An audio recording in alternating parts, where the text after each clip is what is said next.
Hey, what's up? What up, man? I'm just waiting for my dog to come in, but I'm good. How you been? You let him go out by himself in the backyard? Oh yeah, they all go out. They're really good dogs. We all went to my mom's today. Oh, fantastic. Wait, how many do you have? I thought you had one pit bull. Four dogs, dude. You have four? Yeah, How come I never realized this? Are they all pit yeah, bulls? yeah. So we have one full pit, one full pit, two half pit, half labs, and a lab. This is incredible.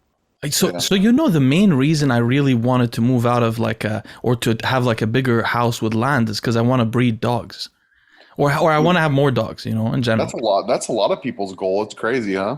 Yeah, yeah, yeah. And my wife thinks it's a headache because she thinks somehow she's gonna end up with the responsibilities for the dogs, which is not true at all, but she thinks so. Anyway, so You guys have any dogs? I have one and she has one. So Oh, so she has a you have two at the house. yeah. We have two and we have a cat and we have two snakes and we Are have they small dogs? the my wife's dog is a Pomeranian and Okay. it's very small, but mine is a German Shepherd And guard dog. they get along good. Yeah, they get along. The German Shepherd is probably bored by the Pomeranian because honestly, I think the Pomeranian he's very cute, but I don't think he's very intelligent. So the German Shepherd is like trying to communicate with him. He's like, dude, you're not fun. You don't want to play. You're not that intelligent. You're like dumb. All you want is food. So I think that's the relationship they have. It's pretty funny. But are you ready to review the Arnold? Or you want to wait for the dog to come back? No, no, we're good. Okay, so yesterday was a crazy day then, huh? A lot of stuff happened. First of all, good fights and Arnold. Oh man, the fights were amazing. We watched those too. What did you think about that Nick Diaz fight? I was shocked he just gave up. So I never watched Nick Diaz before, so I don't know like I have no background except I know he's obviously a legend and he's a very gritty guy and stuff like that. He doesn't give up, and I know a little bit about his brother. But I watched the fight. I thought first of all, these were my thoughts. First of all, because I've never seen him fight before, so I thought I was supposed. I haven't either. I was supposed to watch his previous fights beforehand, but I didn't have time. But what I noticed was he's like really good. He's like almost like a sniper with his punches. Like he's very good at landing an opportunity and then immediately getting a flurry of punches in. And I thought he was sort of leading in the beginning. I was very surprised when it turned around and he gave up from that He hit just in his gave face. up, and that's not usually a Diaz move. Like Nick and Nate, they've never been known to do that ever. But So I for him was, to, because the ref told him to get up, and he was fine, and he could have got up. I know it was very odd, very unusual, but nobody's being harsh on him because apparently he's like earned everyone's respect from years and years of just incredible work. But did you Yeah, watch if that the happened to anyone else, they would have been like, "What the fuck?" Yeah, exactly. Well, exactly like the Devin Larratt thing last week when they just gave up. But did you watch the girls' fight? There's a lady named I think Valentina Shevchenko. She's good. Oh my god! I watched her fight a few times. She is good. She's the only person I think she's lost to is Amanda Nunes. I've never seen her fight before. I've never seen a woman fight that well in my whole life. I saw it and I was like, oh my god, this woman is like a scientist with fighting. She's very technical. Incredible. Like her defense is so incredibly efficient. It was such a one-sided match. During the match, I was telling my wife, I said, "This is the second most impressive lady I've seen after you." And she's like, "No, I could beat her up." I was like, "No, no, you can't. What are you talking about? She's a professional fighter." She's like, "No, she's a midget. I'm 6 foot. She can't." I was, She was serious. She was serious. oh, she's joking, but my wife used to kickbox, for Oh, years. did you? No, Her I whole did not know that. and she's actually legitimately 6 foot tall, so she outweighs the lady. But I'm sure, obviously, an experienced fighter could win. But also, there was that other fight that reversed really suddenly. Dude, well, the main fight was crazy, huh? Yeah, that one, right? Where the elbows at the end. And then he kept having. I can't believe that lasted the distance. I couldn't believe that went the distance, dude. That guy was in a triangle choke. He was in a guillotine, and then he ended up winning the fight. Yeah, that was a fascinating fight. Okay, but there was that, and then there was the Arnold earlier in the day, and then in between, I think there was like a layoff. I had to get off and go watch the fights and come back and recap it. We had friends over, so we watched we watched the fights, and then we also watched the Arnold. So before we get into details, is this one of the best Arnolds you've ever seen? It's one of the worst. You think so? Really? Wait, Everyone has said that. As far as competition wise, you're talking about, right? before the Arnold, everyone said this was one of the most stacked lineups that they've Yeah, seen. but everyone backed out. Cedric backed out. Rolly backed out. Bonac couldn't make it. That's true. A Well, lot of them. let's start with that. What was the? I mean, Rolly we knew about earlier, and Cedric a bit earlier. But what was the impact of Bonac? Because I thought about it. I was thinking like Bonac being the person that everyone was looking at to win in the beginning. He's sort of the centerpiece that gets compared to, in a way. So I thought like him not being in it would make it a big man show, and the taller people would be competing more. Yeah, I mean, in a way, it was good that Bonac wasn't there because he was going to be a clear favorite to win that show if he was 100%, and it would have been like him and everyone else, I think. But because he wasn't there, it was like literally a toss-up. Like anyone could have won that show, and the only person that delivered yesterday was Nick. Do you still think that if Bonac came in his best condition ever, that he would have beat Nick? 1,000%, yeah. Okay, so let's stop the discussion about the main class. Let's quickly just review the classic physique because I wanted to discuss this also. There was some bad judging with that. They gave Logan Franklin over Brian Jones. Oh yeah, that's exactly what exactly. So I got these pictures from NPC News. They're not the best pictures. Obviously, everybody who got a chance to see the video, it's way better. But we're assuming you guys got to see the video, so we're just gonna use this for reference. But these are just the comparisons. I just pulled them out. There's Brian Jones or Lord Jones on the right here. And you can't see in detail. I guess his condition supposedly is not that great. But it was better than Logan's, especially from the back. Look at that. Yeah, his condition wasn't that bad, was it? Why was everyone saying it was horrible? Oh, I didn't even see people say that. I didn't think his condition was horrible. I mean, he wasn't crazy peeled, but he was in good shape. So my impression is like, I think he's still better than Logan. I mean, first of all, by the way, how did this guy get it? What's this guy doing here? It's so random. Dude, that guy's from France. He came out to a French song. He's random and wait, why can't I see? Dude, Leo, what's making me really cringe about this photo that you just are putting up right here? What? In the left corner, it says Team Atlas. Oh, wow. It's still there, huh? Team Atlas is sponsoring the website and paying them, and all about them, and what the guy is all about. So that to me is just insane. There's a lot of stuff that goes on like that. But look, anyway, so this guy is I mean, with total respect to him, he's obviously a well-developed physique, but it's very interesting to look at him compared to these three. But so this guy, Lord Jones over here, he's the same height as Logan almost, right? Far more muscular. Yes. Every muscle is shapely compared to Logan, for example, like depth of chest, very round shoulders, very nice quad sweep. Let's see what we can see from other pictures here. But some people say they don't like his side chest, I think because of how he does it. And obviously Logan is a great poser. But his side chest shows the amount of muscle and in my opinion, it's aesthetic muscle. I don't know, Boston, why people say he doesn't belong in classic. Because if you look at him here, it doesn't show here. Let's show where his waist shows properly, clearly. Well, you can't really see it, but his waist is actually, I saw comparisons, it's actually thinner than Logan's. Oh, for sure. Logan has a weird look, man. His midsection looks weird up close. Now, his waist is not thinner than Terrence's, but it is thinner than Logan's. So Terrence, to me, was the clear winner based on the judging criteria of classic. Like, to me, that's a good classic look, Yeah, I think that. Obviously, my opinion, I don't know what I'm talking about, but I think nobody knows what they talk about classic physique. To be honest, nobody knows. Yeah, there's no judging criteria, honestly. So we can just wing it. So my thoughts were, I think that this guy who was the second last year, also, right? No, he won last year. Oh, he won last year. He came in very good condition, and there was some argument between the two of them. Yeah. I think that most people said Terrence came in worse condition than last year, at least last Olympia. So, but that's very interesting, like to think about what's going to happen at the Olympia. Does he have time? He did. So he wasn't as hard and lean, but he was a lot bigger. Is he really bigger? I thought he was at the weight cap. Yeah, but no, he's not at the weight cap. No. That's crazy because he's so what I think. Well, he might be at the weight cap now, but he wasn't last year. Yeah, look at that. You can sort of see, obviously it's a horrible picture, but you can sort of see his waist here. Yeah. Yeah, that's crazy. And you can see Lord Jones has a very small waist also, actually. So I don't really know. I mean, this other black guy to his left looked good, but he wasn't in shape. He wasn't peeled, the guy to his left. Yeah. Yeah, whereas Logan is obviously like he has great poses and he looks majestic. But by the way, I saw Logan in an interview, and dude, the guy's jawline looks so suspect compared to that Instagram profile we saw. You remember that guy that does the injections on the jawline? Oh yeah, it wouldn't surprise me. It looks like he has jawbreakers in his mouth the whole time. These guys get so insecure, man, especially because he came from men's physique. I mean, it wouldn't surprise. These guys like to change their appearance just like females do. I mean, females lip fillers and face fillers are going rampant in the NPC and the IFBB with chicks. Yeah.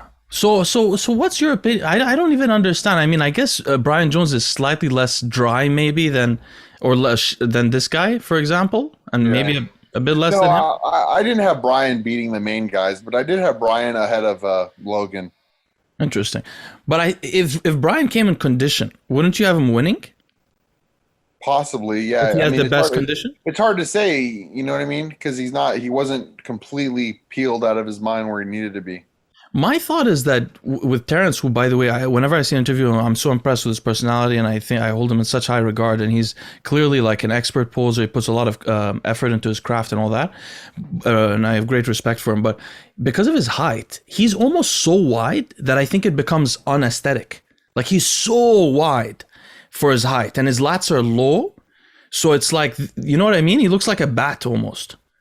Yeah, that's the shape they like for classic, though. I'm telling you, they like that look. Interesting. All right, so those are our thoughts about. Let me see if I missed anything. Oh yeah, I was gonna say that, you know, like if you look at a lot of it is about that waist to shoulder ratio. Boston, imagine in the next 10 years when classic physique gets popular with like younger people and they start to use like corsets when they're in their teenage years, and like if they start training for it super young. Yeah, because that's the thing. You know, they used to put corsets on women in the 1700s, 1800s, and they used to do it, or early 1800s, they used to do it at a young age. So it can actually, with women, they don't focus on the hips, but it can really limit the growth. Yeah. So if young guys use corsets and like growth hormone or MK677, they're going to be even white guys in the future coming here with tiny, crazy waists, I think. But anyway, so that's the classic physique. Now, bodybuilding for me was really fascinating. It was very unexpected. I found it extremely interesting. So I don't know where we should start. Let's start with. And did you watch the live stream of the bodybuilding or no? Yeah, I did, and I wanted to ask you about that. Actually, explain to me, what was your opinion of Arnold's commentary? Horrible. It was so bad that they shouldn't allow that guy near a microphone because. They stopped having him interviewed. He used to interview all the winners. And they stopped doing that. Bob Ciccarello interviewed all the winners because I think they know that he's just lost it. He's lost it with his comments. Like, he's lost it, dude. He was I'm a big fan of history, so I was enjoying myself because it was basically a history lesson. But it was a history lesson with snide like little remarks against remarks. He's like, Iain's calves, like there are no calves. There's just no calves. And then Iain gets in another pose. He's like, I don't know why he would do a side tricep. He has no tricep. So maybe he shouldn't have chosen to do that. It was an optional one. I don't know why he would do that. Like, he was doing like these little, you know, he kept talking about the damn fucking vacuum. Yeah, he was really talking about the vacuum a lot. And he also didn't, when Nick did the tongue, he said, oh, no, maybe you shouldn't do that tongue. But what was more interesting was that they had Kuklo's wife on the panel and also. When they gave him third, she had a meltdown on camera. Yeah, but even if she didn't have a meltdown, you put it in a difficult position. She has to comment. I told Ariella that. I said she should have never been, but she's probably the one that wanted that job. She should have never been commentating on somebody that her husband is doing a show. You know what I mean? Yeah, obviously. Okay, so I thought we'll start with I called this the rest, but you know, I only pulled out comparisons because we can't be that exhaustive, and these are, I think, from prejudging. First of all, can we comment on something? The background is black, and it's so black that honestly, Akeem can't be seen properly in most of the poses. They need to start using the same lighting in photography as the PCA, because whatever the PCA does with their lighting, it's so much better than what's going on here. I like how Arnold was commenting on the lighting. He was like, these guys, they really should practice on the lighting and understand how the lighting reflects. And he was like giving them advice on it. But you have a backdrop that's completely black. So the darker guys like Max Charles also, you can't see him in some of the, you can't see him that well, and same for Akeem. So, okay, I think maybe we'll just look through them and comment as comments come out. The first one let's comment on is Hassan. To me, that guy, dude, is so impressive. How much his muscle is just insane. But he needs to find a new coach. After this, he'll probably go somewhere else. I think he qualified for the Olympia on points, and then after this Olympia, he'll have to find a new coach because whatever they're doing is not working. Well, let's discuss that. So, with all respect to Chris Aceto, which both of us respect greatly, so this isn't a dig on Chris Aceto at all, but obviously it's not working, so you have to try something else, and you've tried quite a bit. Who would you think he should go to? Because obviously, now keep in mind to the audience, we're commenting as he's a pro. Like, if you're not a pro, obviously this would be different advice, but since he's hooked up with Hani Rambod, he would be a Mr. Olympian, in my opinion, if he hooked up with a guy like Hani. If he had Hani's resources, and what I mean by Hani's resources is all of his connects with gear, supplements, knowledge, all that stuff. I think if he hooked up with Hani and Evogen, he would be a Mr. Olympian.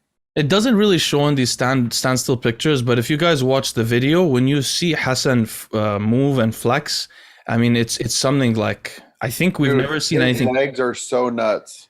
Yeah, it's almost like he has a body of like, it reminds me a little bit, obviously he's not as shredded and stuff, but of the way Tom Platz's body looked like. It was not too wide, but just thick everywhere. This guy has at least 50 pounds of muscle on Tom Platz. Yeah, obviously it's a completely different. But Tom Platz at that time was actually big too. He had a big upper body too. People don't know.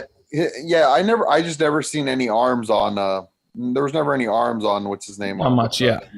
Yeah. Now this guy who's Mohamed El Iman, he came in. Apparently, Milos is coaching him now.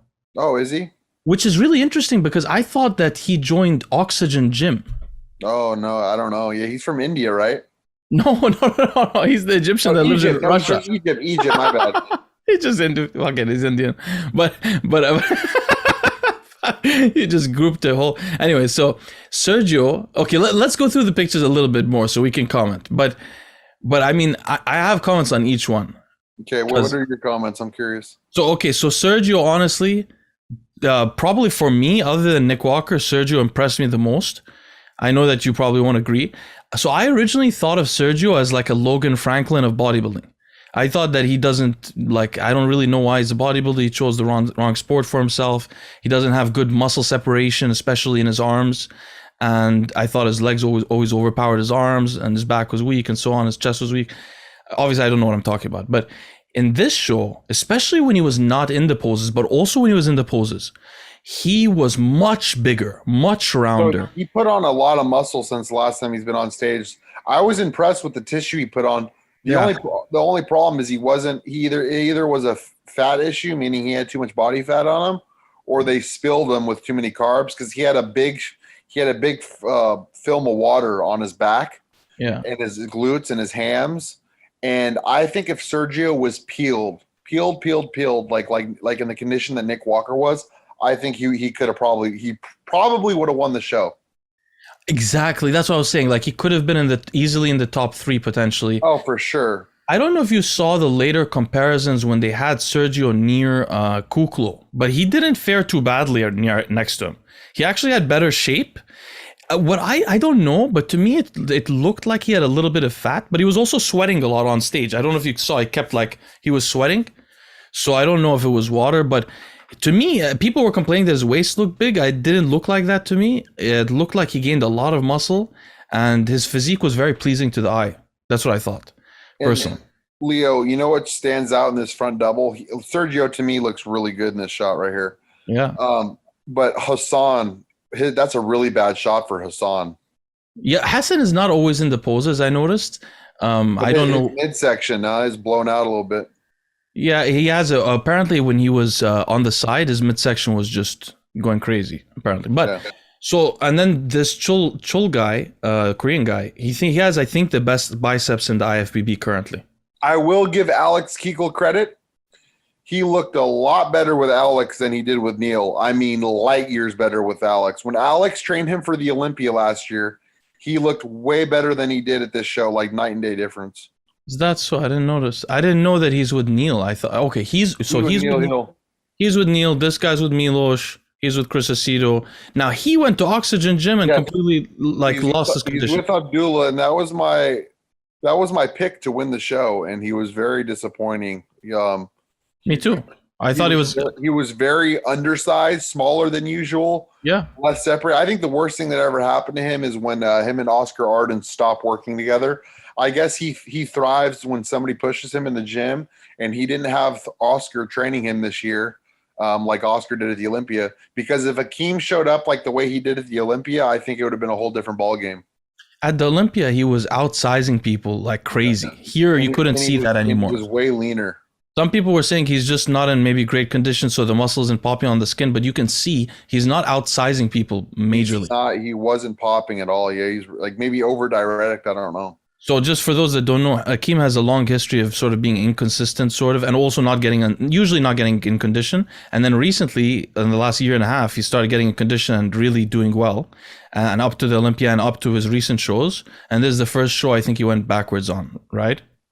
Yeah, for sure. Then Max Charles, I couldn't see much. I don't know if he's better or worse than normal.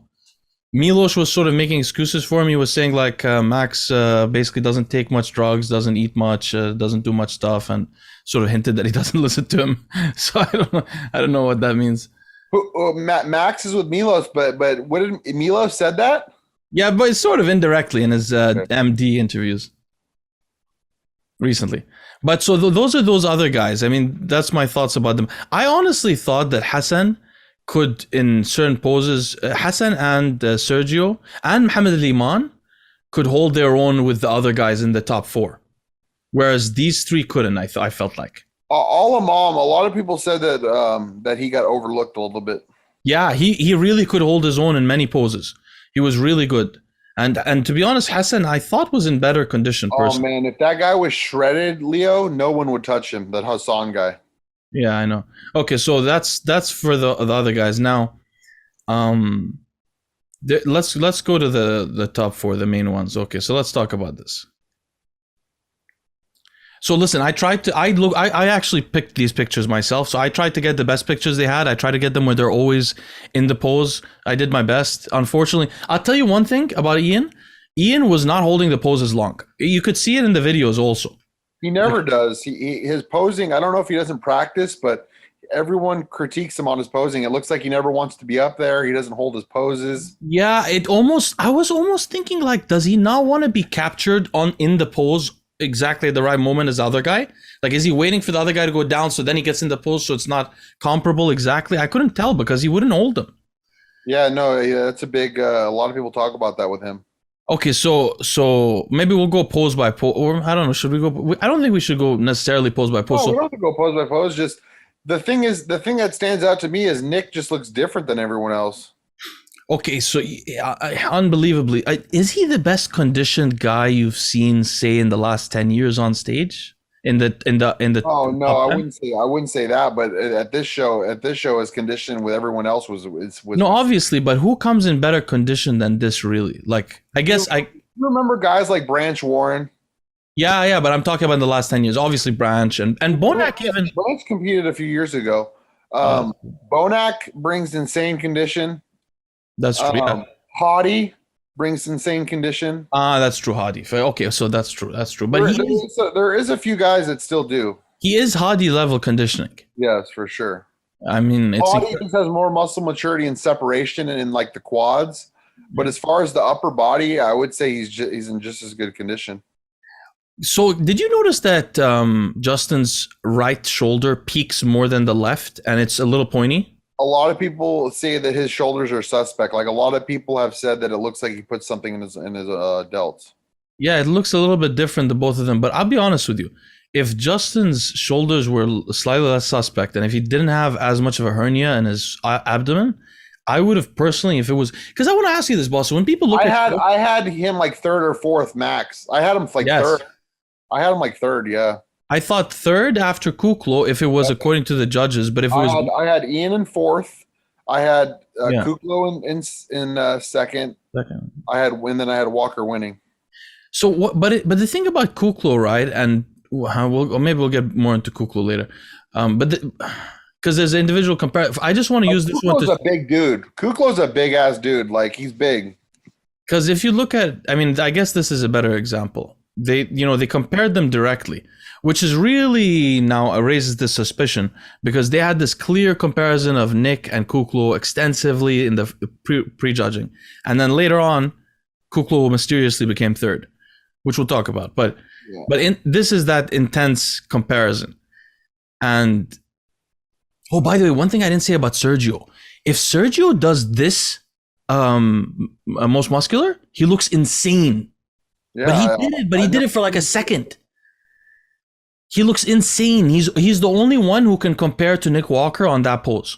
Yeah, because he has crazy arms and delts. He looks insane in that pose, but he keeps going to his father's pose, and he needs to hold that other pose for a bit so people realize how crazy it is.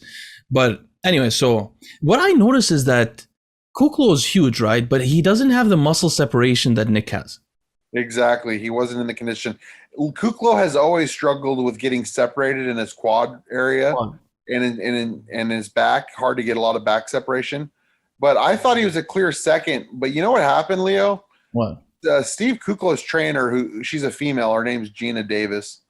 She made a post that was kind of like a dig, saying that Nick looks like he's made by chemicals and his flow sucks and his structure is bad. And then she also said that Steve is the winner because he's homegrown in this. She made a post after prejudge. Really? And I mean, I think it's funny. I think that stuff's kind of funny. But the IFBB and the organizations hate that stuff. They hate that stuff when you talk crap like that, and you put down other competitors like that. When you're in that, it's like, training people. So she put that post after prejudge, and I thought to myself, I said, if they see that, they're not going to like that. I mean, they basically said that Nick's full of drugs, and that's the only reason why, he looks the way he does. But Steve should win because he's homegrown and all this shit. So I think that's my theory on this whole thing. That makes a lot of sense. But can we comment on that? Okay, so say Nick Walker is an abuser of drugs. Why is it the fact that every time we ever saw somebody else gain a lot of size very quickly, like for example Ramy or something, they seem to lose muscle separation, right? We thought it was because of insulin or something like that, maybe causing fat in the muscle, or the muscle just grows so quickly it loses striations or something. We don't know exactly, right? But then if you look at Matt Jansen's clients, both God rest his soul, Dallas McCarver and Nick Walker, both of them have crazy muscle separation.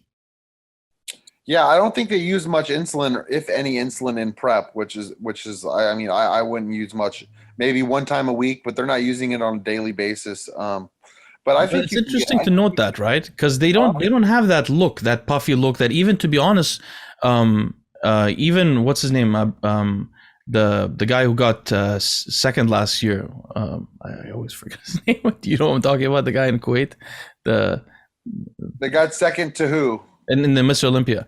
The silhouette guy, the shorter guy. Who got second last year? Did Brandon get second? Yeah, Brandon. So yeah, even Brandon doesn't have that separation. Like, he has that look, Ramy has it, Brandon has it. It's not dude, so... they love insulin over there in the Kuwait. Look at Akeem. Look at Akeem. They probably loaded him with insulin. Well, that's the other question. Listen, I want to ask you, like, what's the point of hiring Oxygen Gym if you live in America or in Europe and you're not traveling to Oxygen Gym? So you're hiring are they literally hiring them as coaches? Like, genuinely? And I don't think that's a good idea. I don't know if but is it that, or is it like a sponsorship or something where you say you're with us? It might be, because isn't Bonac with him now too? That's what I'm saying. A lot of people are joining them that are not even going to Kuwait yet. So they might be paying him, like Bader might be paying him, because Bader's a billionaire, millionaire, multi-millionaire. So you could be right. I think that's a good assumption, is that they're probably paying them like a sponsorship to be with them. Yes. So what do you think about this fact that, so I've been mentioning this for years, like, it's weird that recently in bodybuilding, the last few years, people don't have clear ab definition, but I thought it was because they don't, I thought it was because maybe the ab tendons have like regressed or something. It's not just because they don't train them. Like, you see how Nick has a space here? That's because of the linea alba spreading. But Nick is one of the only guys, and I think Justin recently worked on this, grew his abs also, What do you think about? Do you think everybody should work on their abs, getting them this thick? Yeah, I know for a fact that Nick does a lot of ab work, and it shows because his abs are a lot more developed than the other guys. This is his worst pose, by the way. That his front poses are his worst poses. Yeah. No, but the front lat spread is his worst specifically. That's the only one that's 100%. 100% is he can't really even hit that pose. His biceps are incredible, man. Biceps are nuts. Yeah, dude, he beat Steve in every pose. I didn't have Steve. Well, I mean, it showed in the scorecards that he smoked him, but I didn't have Steve beating him in one shot. I only had him beating him in the front lat spread, but I don't know what I'm talking about. Oh, I mean, yeah, but then if you come down to it, when you look at condition, then you're like, you know what I mean? Okay, so now this is what I want to show you. Check out Iain versus Justin and Sergio. Oh, Justin should have beat Iain. I mean, I don't know what's going on. Look at the back, Leo. Yeah. Back on Iain, it's so narrow. And look at and they're in both the same condition. And look at Justin. Look at his back. I mean, Justin got screwed at this show. I mean, everyone says so. It's not just me that's thinking this, but look at that. But Sergio fares well as well. I mean, yeah, he's bigger than all of them. Yeah, I agree, but he needs to be sharper. You see what I'm saying? Yeah, he's not as sharp, obviously. Look at this. Look how bad Iain gets beat by Justin in this shot. For me, Justin should be for me personally, I would have him second. Like he's the most. I could see that too. Yeah, I know his legs are smaller, but like I prefer that look, like very wide. I could see that. Yeah, I mean, very wide.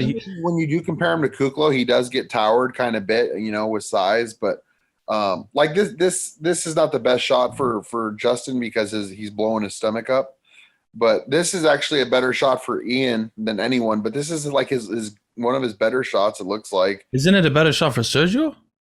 Well, it's a good shot for Sergio and Iain. I have those two winning this shot right here. It's a toss up between those two. Okay, so what are the repercussions of this, Arnold? So first of all, are you gonna owe a lot of people a lot of money in 2 weeks? I put my money on this show. I lost $50, and that was to Nate Spear. We did a bet last minute. I paid him immediately. Wait, I didn't even know you bet on this one. I'm talking about the one in 2 weeks because you have a little bit of okay. Yeah, we'll see. The bets are off if people can't show up. Like meaning. If people can't get into the show, I already told like the bets are off. Now, if everyone that we knew that was going to the Olympia can make it, Bonac, Nathan Diasha, guys that Nathan is a key point of it, because I specifically think Nathan would be a big challenge. So yes, the bet is still. I don't back out of bets. I have a lot of money on the line for the Olympia that he will not be in the top 5. So I have Brandon beating him. I have Ramy beating him. I have Hottie beating him. I have Bonac beating him, and I have Diasha beating him. Yeah. I mean, me too. I mean, I had at least those, but I also thought that what's his name? Akeem would have beaten him too. I thought that originally. Not now.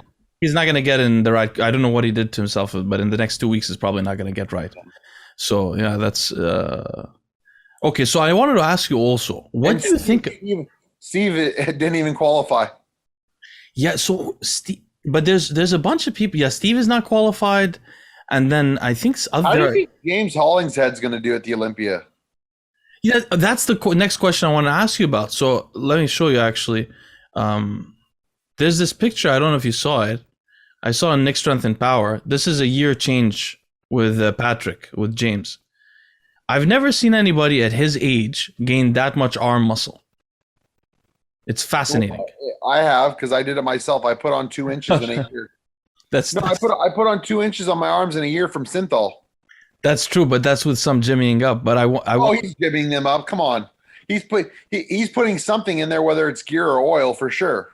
Oh well, actually, I guess you're right. There's a little bit less definition around here than there. But Leo, I'm telling you, when you Synthol right, when you use spot injections right, I've never seen a loss of separation when you do it right. So I'm telling you, these guys are doing that because he's putting so much gear into his body. He needs spots to shoot it, so he's putting something in there. Yeah, but it is a great try. So what I wanted to ask you is, what do you think? He doesn't look much improved anywhere else.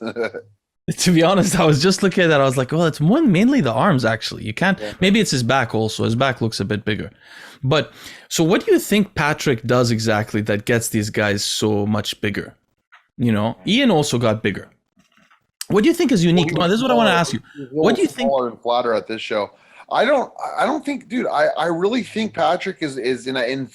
I've had so many people that I've talked to that agree with me on this. I think Patrick is the bottom of the barrel. He's everyone he's worked with. Like for instance, James Hollingshead was in better condition when he was with Phil Viz than he was with Patrick. Dude, Dominic Cardone, he even said it on this podcast. I've talked to top elite coaches that say Patrick blows it. They get a lot of his clients, and he blows it on most of his guys.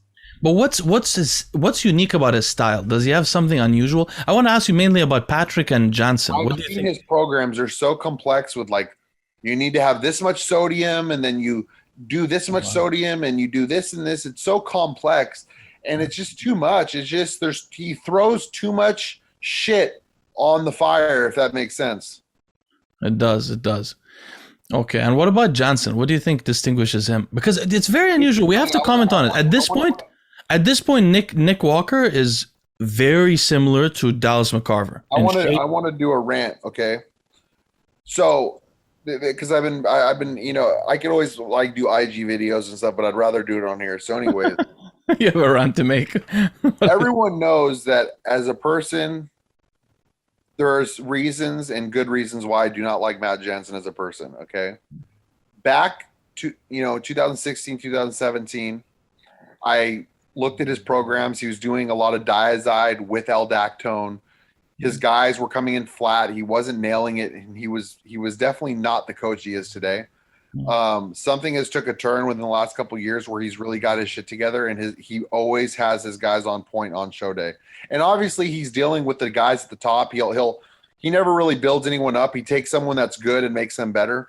But I do want to say one thing. Nick Walker would not be the bodybuilder he is today without Matt Jansen for a couple reasons.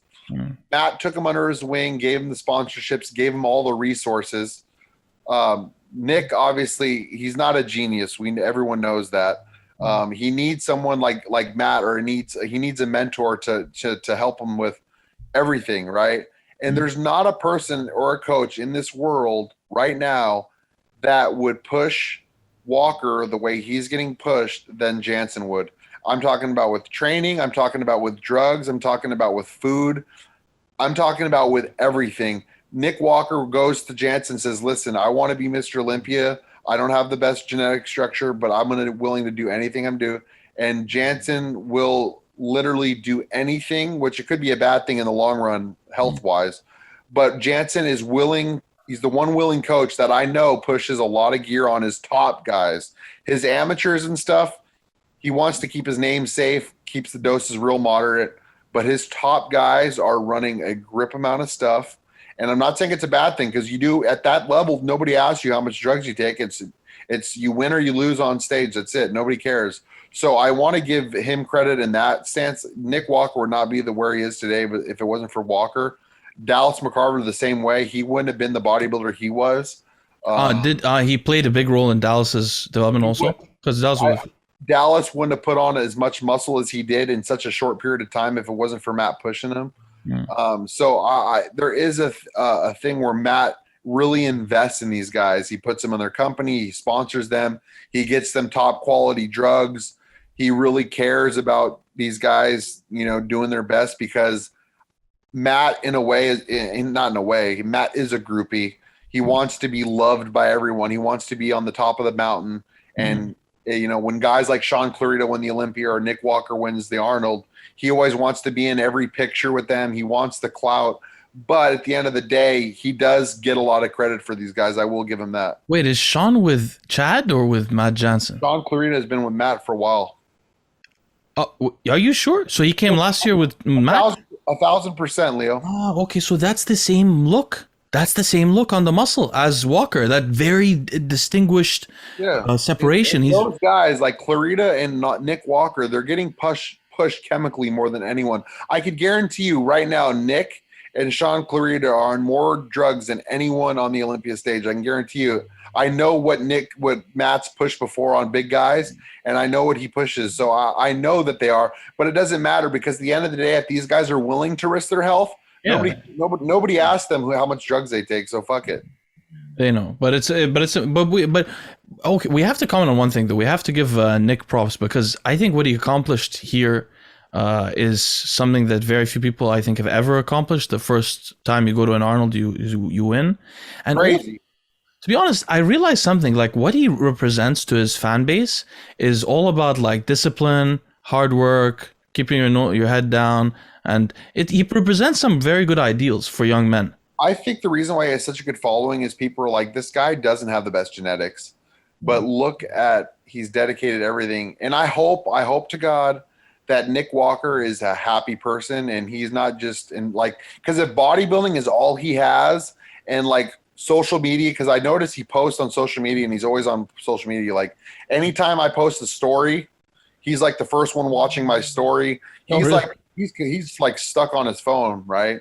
So I just hope that it's not like the success of his bodybuilding is not what's creating his happiness because, anything can happen. You can have an injury, you could have health. And I just hope that he's actually happy with what's going on in his life because if he's not, there's going to be problems, in a few years, when things are not as good as they're going now and there's rough patches and stuff like that. Yeah. But I mean, we have to commend him for another thing. I mean, it's one thing to say, because if you say something so ballsy, nobody wants to. Crazy. You had to say that and do it. No, to say that. Now he's saying he's going to win the Olympia. No, he said that originally. He began like. No, he said it on the interview last night. Oh, did he really? This Olympia? Yeah, he's going to Olympia. Yes. Wow, he's incredible. But honestly, it's a big deal to say you're going to win it, and it sounds completely crazy, and rationally was totally crazy. And then he goes and he happens to win. It was a crazy statement because Bonac was in it, but now because Bonac wasn't in it, it was still a crazy statement, but it wasn't as crazy. No, it wasn't. Obviously, it wasn't as crazy, but it's still now. And now he's officially a legend because nobody's done that. Nobody said I'm gonna go win the Arnold. And then probably the youngest Arnold winner, right? I don't know. They used to be young back in the day, though, when they used to win. So I think in the 80s, late 80s, when it started, they were probably young guys like Sean Ray or something. Like Rich Gaspari or something like that. Those guys, they were very young when they started. But anyway, listen, update me on this. Did you ever use... Hey, Nick sent me a message last night at like 3 a.m. or 2 a.m. Which Nick? Nick Walker. Oh, really? What did he say? No, he just said thank you for the because I made a post on my story saying that he dominated and he thanked me for it, but it was just kind of funny that, dude, I'm on ever since I trolled him 3-4 years ago when he was with Dominic about his cankles, I've been in that kid's head. I'm sure I drive him in some way because he's the first to watch my stories. Dude, it's funny to think because back then he was young, man. He's only like 23 when I started trolling him. Yeah, that's so funny. Listen, what happened to that hyperbaric chamber, by the way? Did you end up using it? Yeah, so Scott gave it to me before he did his time, and I used it twice. Man, that thing is so boring, and it's like a sauna. It gets so hot in my mom's house, so I've only done it twice. Oh, it's a multi-chamber one, so it's for more than one person, and you plug it. No, it's one person, and you have the oxygen mask. Okay, it's very claustrophobic, Leo. It's very tight. It's actually really useful for wound healing. Like if you get surgery or something like that. I'm actually going to produce a video about the subject, probably in a few days. But it has some very good evidence for potentially lowering inflammation with chronic kidney disease. I'm trying Epithalon for my kidneys. Oh my God. Okay, that's a little tricky though. You have to keep in mind. So okay, let's talk about this because everybody always asks on the channel. So Epithalon, or however you say it, this is a drug that increases what's called telomerase. Telomerase can grow your telomeres. Telomeres, when they grow, allow your cells sort of to divide without reaching a dead end earlier. It's a little bit of a problem though, because if you have cells that are damaged, you're more likely to develop cancers if you have longer telomeres. So for example, rodents, you remember we always see rodent studies and they get cancer from random stuff and we're like humans won't get cancer as much. Yeah. It's because lab rodents have very long telomeres. So epithalon or anything that increases telomerase has been found in academic studies to increase the incidence of cancers, by the way. So that's the concern about that. Yeah, but how about kidney damage? I think it can only help in that way, right? Potentially, yeah, potentially. Hey, on that topic, have you come across, I want to ask, so just anyone listening to this, I know you haven't used GC1, Boston. For those that don't know, it's like a T3, but it doesn't bind to the thyroid alpha receptor that's in the heart. So it can't. I get so many emails about that. Do you talk about that a lot? Because I get so many emails. Okay. No, I don't, but people ask about it. So I want to ask anyone who's used it and seen results, let us know below where your sources, or let us know in Boston's forum, especially. That's something I wanted to ask about also. Boston, have you ever used low dose DNP for like 50 to 100 milligrams for long periods? I've used 200. I've used 200 mgs for long periods with my clients recently. Have you used it yourself? How does it feel? At 100 to 200 mgs, it's tolerable for sure. You know what's interesting is that there are derivatives of DNP that don't cause increases in heat, but do cause weight loss. That the research companies just don't know about. Like you can find the formulas online and create them and everything. There's safer versions. There is a source that I used where I did lose a shitload of weight and fat, but I didn't get hot, and I was like, what's going on? I don't know. Interesting. It could be one of those derivatives. Also, I should mention, I switched, for the audience to know, I switched between SGLT2 inhibitor, empagliflozin, which you're taking to Boston, right? Empagliflozin? No, I'm not taking that, no. You're not taking empagliflozin? I've never tried it. The most kidney protective medication after the blood pressure medication. But you remember we talked about it because it's for people in stage 5. It's not good. Yeah, it's unclear. There's not that much research. And my blood sugar is 79, 80 every time I go, and that's for like more of a diabetic. Yeah. So anyway, I switched from that to canagliflozin, which I saw the article you sent me on that. Yeah, I've been reading a lot of articles on it. I'm probably going to make a video about it. I switched that, and I also switched from dulaglutide, that appetite suppressant, to semaglutide. Just for the audience to know, semaglutide is far superior than liraglutide and dulaglutide in almost all studies. And then canagliflozin, because it's less selective of the SGLT2 over SGLT1, has more cardioprotective and anti-cancer effects and all these kind of different things. Are you doing it for kidney protection too? Yeah, you know why I did it, actually? I got a new internal medicine doctor. So I came in and he was like, what are your medications? I was like, oh. So here's my list of medications, but whatever I wanted to change, I just changed it really quickly. Do your doctors ever argue with you on what to take? Yeah, he tried to argue with me about low-dose naltrexone therapy. So I asked him to refer me to a gastroenterologist so I could get the script for it. But to be honest, man, nothing makes me happier than this. When I go to a medical place and I get a bunch of scripts that are very protective and healthy, but I sort of finagle the system a little bit, I get very happy about it. I come home like smiling. My wife's like, "Oh, you got new prescriptions?" I'm like, yeah. Wow. That's funny. Yeah, actually, yeah. Anyway, I wanted to tell you, by the way, about that. So I'm doing a lot of research about how to potentially limit liver cancer development if you have pre-existing liver disease, mostly for your body. So I'm going to try to make a video about that eventually. I discovered some really surprising things. Like, for example, there are studies that show 1.5 grams of Tudca is superior to 1 gram of Tudca every day.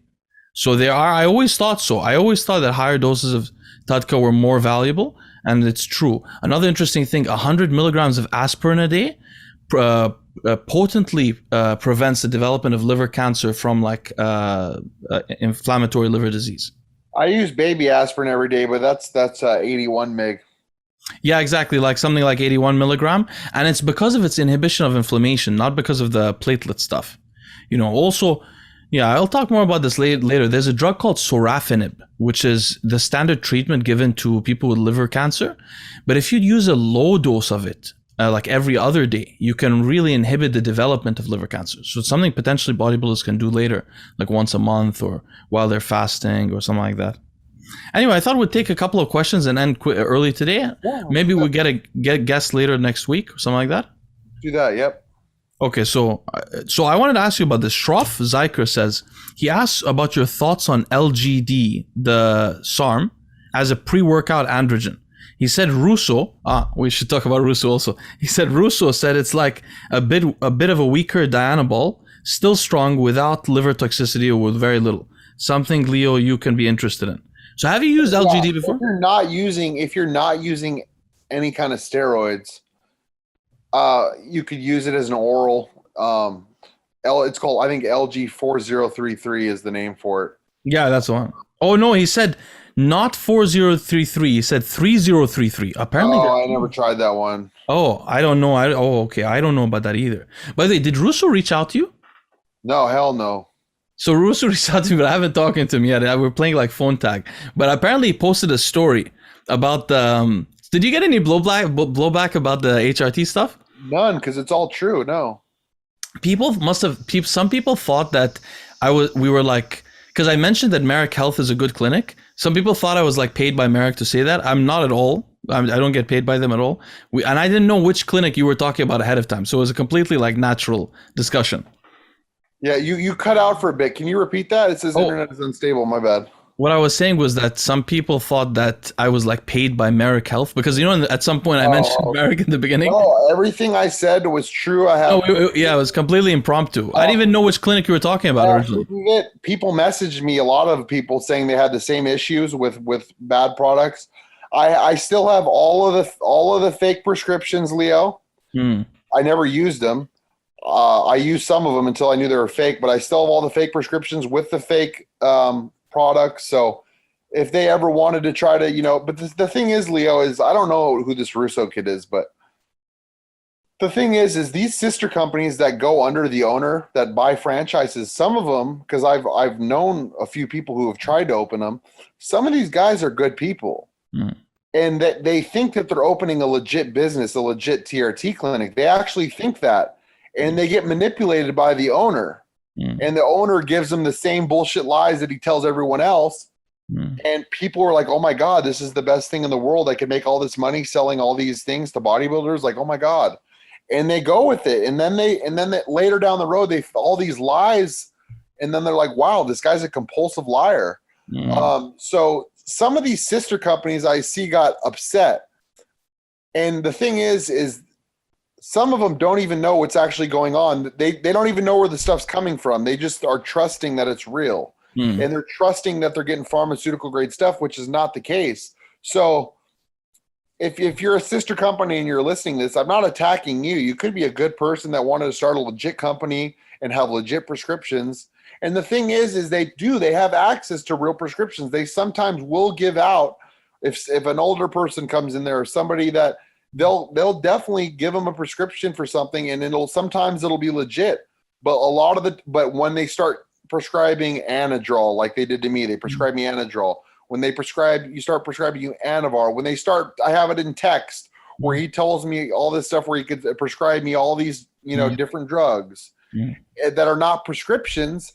Then it makes you think. And then when we tested them, and when I got the products in, and I was like, wait, 2 years ago I've used this stuff. I got it from China, and it was the same stuff. Then you're like, hey, this is bullshit, and I called them out on it. So I don't want to attack the sister companies, because some of these guys are good people that think they're getting it legit and involved in a legit business. So what did the Russo guy say to you? I didn't get to talk to him properly yet. When I did talk to him, he was just asking. I think he was curious to know more. I think he doesn't know much about it, but he posted a story, something about like I didn't get to see it properly. Somebody sent it to me, but it was I guess in the story he thought that it was like we were trying to attack the place unjustly as a competitive maneuver or something like that. Which, if he's going to be that delusional, I tell you what, whatever his name is, do your research, man. Research this shit. I don't know him, but research this shit. Yeah. By the way, I wanted to mention something also on the podcast. There's a PED called Pentosan. No, how do you say it? Pentosan polysulfate. This thing has, one of the subscribers told me about it. I didn't know about it before. And I've been doing some research on it for a video. It's fascinating. This thing has incredible evidence for improving joint pain. But that's the stuff for horses. Yeah, for veterinary use. Yeah, you've seen it. Yeah, and I have a website that carries it. That stuff, I've heard really good reviews about it. You have a website that carries it? Okay. Excellent. I'll tell you about it. We need to talk later. So just for the audience to know, the danger is there are some reports of eye damage with time. However, it stops the degradation of joint tissue it increases the development of connective tissue, and it does other things like reduce inflammatory markers. It's really, I was thinking about it for arm wrestling. Do you know how to dose it though? Yes. The dosage is in humans, 2 milligrams per kg for up to a year is effective in osteoarthritis, which means 2 milligrams per kg, so like 200 milligrams or so. Would it only be worth using if you have joint pain? I would imagine that competitive lifters may want to use this prophylactically, like early, like before they have like for preventative measures. Yeah, potentially in combination with growth hormone and stuff like that to focus the development on those areas, you know. But I want to I mean, it's not been trialed that much in athletes, but I wanted to mention it. Actually, you know, I wanted to ask something else. If anyone knows, I don't know if you know, Boston, but JuicePal doesn't make injectable superdrol anymore.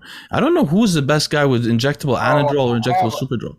I have a guy that'll give you that a private because he's cool. not on the. Yeah, I got one. Okay. Yeah, you know what they should make, honestly? If somebody's on the forum and they want injectable superdrol, Carl from Skirox, very good injectable superdrol. But you know what they should make? They should make an injectable halo test. And one of the questions we have here is, I did. I've had a blend before from a company that had like 10 mgs in it. What was it like? Did you notice the halo? It definitely, I felt that shit, like meaning the injection spot, like that'll knot you up. Oh, really? That's not what I want exactly. But yeah, I'm very curious because halotestin is so liver toxic, but I imagine that in an injectable, it could be quite valuable. Wouldn't it still be a little toxic? It would still be toxic, but you're avoiding that first pass on the liver, which is the most intense.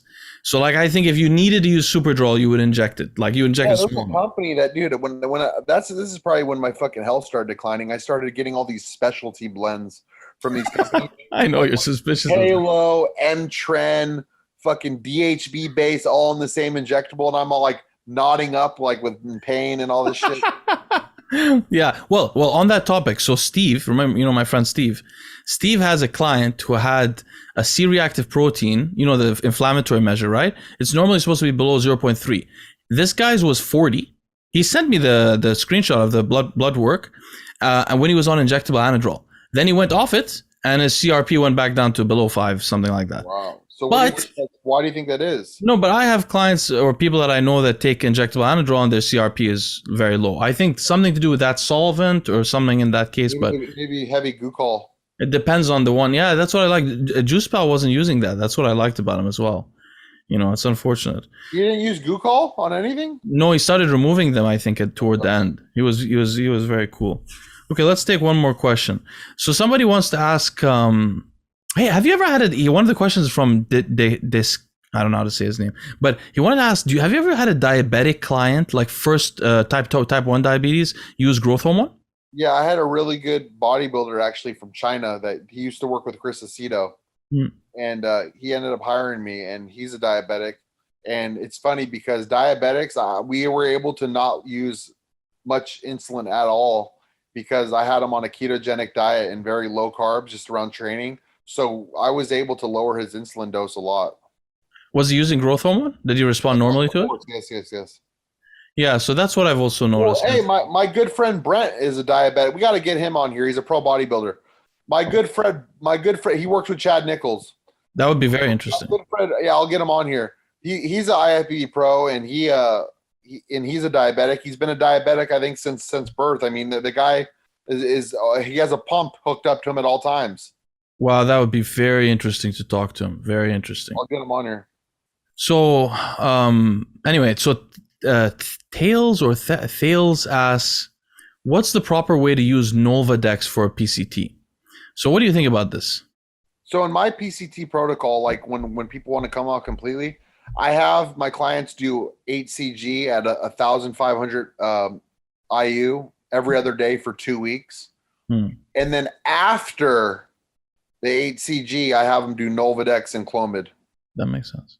And then the whole time they're on the 8cg and the Nolvadex and Clomid, I have a very low dose of Arimidex in there. Yeah, that saves some money because just for the audience to understand, when you're using the 8cg, you're already turning off your brain signal. And the estrogen, the reason why you want to control estrogen with Nolvadex or with an AI is to lower estrogen signal to the brain to stop producing luteinizing hormone, which the 8cg is replacing anyway. Yeah. Say that you can. So in the beginning, you probably just want to wake up the gonads, the balls, and then you want to block the negative signal to the brain, through AIs or whatever. Yeah, Ariella just had her period today, so she was a little bit upset because we're trying, but I'm going to up the 8CG back up to 5,000. But I added in Clomid. You said that's fine, right? If I add in Clomid to the 8CG? Yeah, it is, absolutely. Yeah. It improves fertility. It improves, and so does letrozole. But I know you didn't want to lower it too much. I'm using Nolvadex too, but I'm using Arimidex at a low dose. Do you think letrozole would be better for me to use? In the fertility studies, letrozole is always superior, but it's probably just because it's a more powerful inhibitor of estradiol. But it's always superior in comparison. It's the same thing, right? I mean, at the end of the day, right? It's the same thing. It's probably just that in the trials, we're not controlling for estradiol. We're controlling for the drug. So when they used letrozole, they probably lowered estradiol more than they did when they lowered Arimidex. So that's what it's probably accounting for. But you guys I got back on a cycle, man, and I feel good. What kind of cycle? What are you talking about? You're talking about I feel dude. I feel better. Like, remember how I told you my hemoglobin was at 9? Yeah. They are still working on my prescription. They got to get it from a specialty pharmacy. Thank God I have EPO in my fridge, right? So I take that every Mondays and Thursdays. But ever since I started the gear, I thought I was going to have to come off immediately because I'm using compounds that made me fucking sick before. Yeah. Leo, I'm taking a good amount of gear right now. Wait, what is going on here? I thought you were taking Primo and Test and EQ. Okay. That is. So I'm taking Test. Yeah. I'm taking Primo E. I'm taking EQ, but before EQ destroyed me, I felt terrible. And I'm taking Primo Acetate Oral. Oh, yeah, Primo Acetate. I'm taking Proviron. Oh, interesting. And I'm taking Primo Acetate Injectable. Primo Acetate Injectable. It's brewed down to 25 milligrams per ml because anything over would be too much. Wow, that's very interesting. I don't know. I haven't tried that. I really want to try that. And I brought the growth hormone up to 7 IUs. The only thing that I would be remiss if I didn't mention, because a couple of episodes ago you talked about the growth hormone experiment. You have to understand once you use the growth hormone at that dose, you speed up the filtration the kidney is doing. It directly increases filtration rates. That's funny because I had a couple people tell me that growth hormone would help my kidneys. It'll speed up the filtration, which will make you on the blood test look like your EGFR is better than it really is. Oh, okay, seriously. So it'll mislead you a little bit, and then it'll make it work more. And by the way, across so many studies, growth hormone levels are the most statistically associated of many hormones in the body with glomerulosclerosis, scarring of the kidneys. So it's just a little scary, just keep that in mind. You know how my mindset, I'm shocked, Leo, because I'm taking 750 milligrams of test.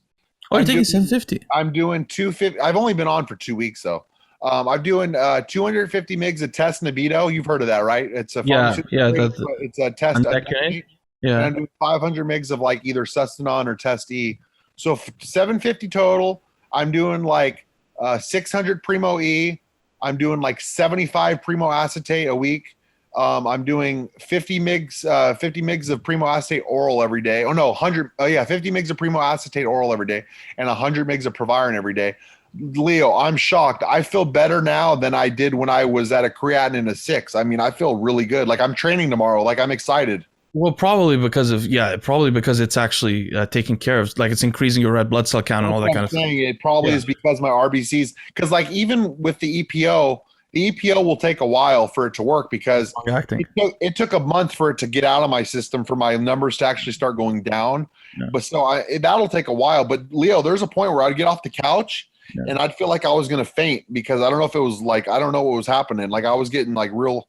Yeah, but I like that. No, that's how it feels when you're anemic. Yeah, I like that Nebivolol, man. I like it too. It's very nice because you take it once, it lasts all day. It's really reliable. I was going to ask you. My doctor wants me taking it in the morning, right? I'm going to start working out in the morning. So I was thinking about taking it post-workout every day. If you work out in the morning, that would be perfect. You'd have the least amount in your system the next. But wait.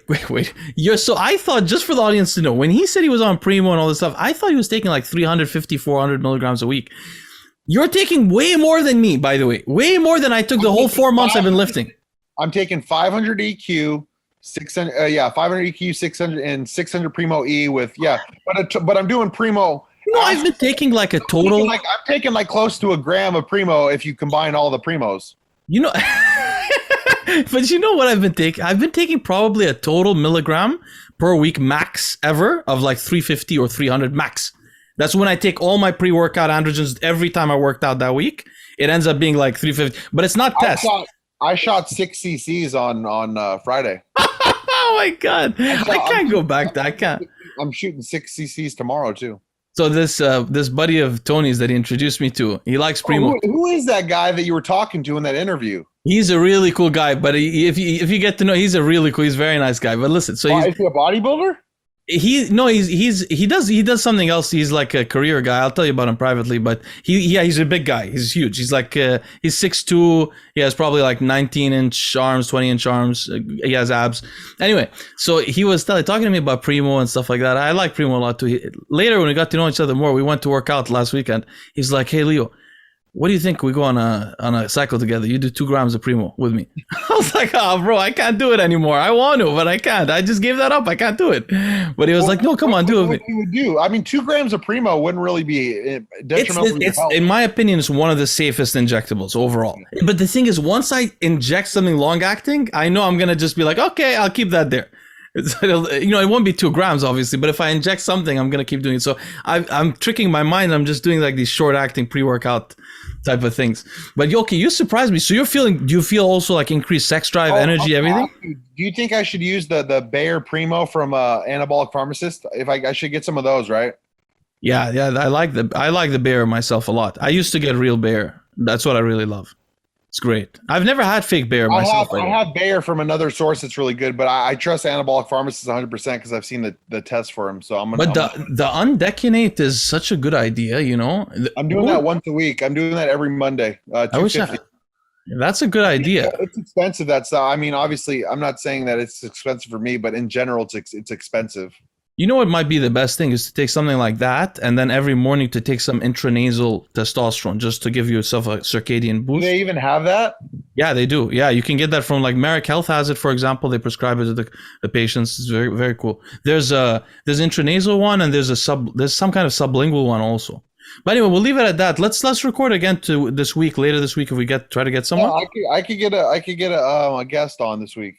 People seem to really like the gay talk. When we talked about the gays and the. It was really funny, man. It was really funny. The guy sucked, or he sucked 6 dicks or something happened to for $120. I was like, bro, you could just and then after the show, I went to my wife. I was like, it's really interesting. Like some guy goes broke, and he thinks like, I'll go suck 6 dicks for $120, whereas another guy gets broke and he's like, I'll just rob someone.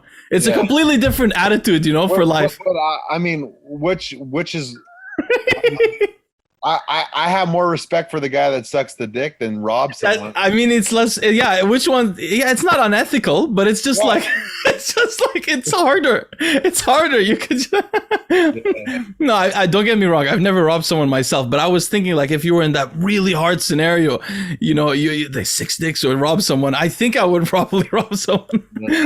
How's California right now? It's been hot. I mean, it's pretty politically. I'm safer because I live in Orange County, so the things that LA is doing don't affect us as much. Like right now, they can't go in stores without a mask and everything. It's really mandatory. You could go in stores without one. Yeah, Orange County. Orange County is like conservative, and San Diego is too. So yeah, if I was living in LA, it would be hell. It would be hell. But I'll tell you something really exciting actually that happened. Last thing I'll leave you with. This morning, my daughter smiled at me for like 20 seconds straight.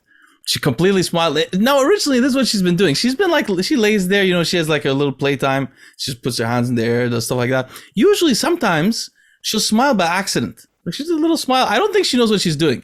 But this morning, I was playing with her and she just kept smiling and looking at me. I was like, oh my God. Yeah, that's a good feeling. Is she 2 months now? She's 2 months. Yeah, exactly. Wow, that's awesome. That's young, man. Huh? That's a young still. I mean, you're gonna enjoy it. Like Jackson's 3.5 now, and I feel like this age is really cool too. Well, it's a good separation, 3.5 years too. Now what I got to do is I got to make sure I beat you to the next pregnancy. Yeah, I think I really do think my kidneys are affecting my fertility. It shouldn't be taking this long. None of my fertility clients take this long. But it doesn't cost much to test your sperm. It's really easy and really No, fast. I did it before. I used the test that I got on Amazon, and No. You go to a doctor, and there's two ways. A urologist can quickly, two ways. They send it to the lab and they test it precisely, like your exact motility, exact everything. Or the urologist will literally go in the back, put it under a microscope, and tell you really quickly. Like he'll estimate for you, is your sperm, what's going on. If I can't get her pregnant within the next couple months, I'll ask you what doctor to go to, because my insurance should cover that. Yeah, your insurance will cover the urologist as long as you don't mention fertility directly. But sometimes they'll cover it, sometimes they won't if it's fertility. I don't know. Because it doesn't. Insurance don't cover fertility. Sometimes they will. It'll depend. But we'll talk about it. Oh, I was going to tell you, for all my heart tests, for the 3 heart tests and the kidney ultrasound, with my insurance, it all came out to only $75, which to me is not bad. I'm telling you, man. So you could get these tests pretty frequently if you can just. Well, I have a 2,000 max, so once I hit 2,000, I don't pay anything. They have to pay everything. Yeah, I try to reach that really quickly in the year. They even let you pay it off if you want to. Yeah. All right. Anyway, I'll let you be for now, brother. Have a good weekend. Oh, say hi to Ariella and Jackson also for me. Sounds good. Wait, what is your favorite age so far? He's 3.5. When does it really get fun? This age is the best that I've had so far with him by far. Wow, so it keeps getting better. Okay, this is great. Oh yeah, it's gotten better every few months for sure. That's crazy. All right, I'm excited. All right, brother, I'll let you be. Talk soon.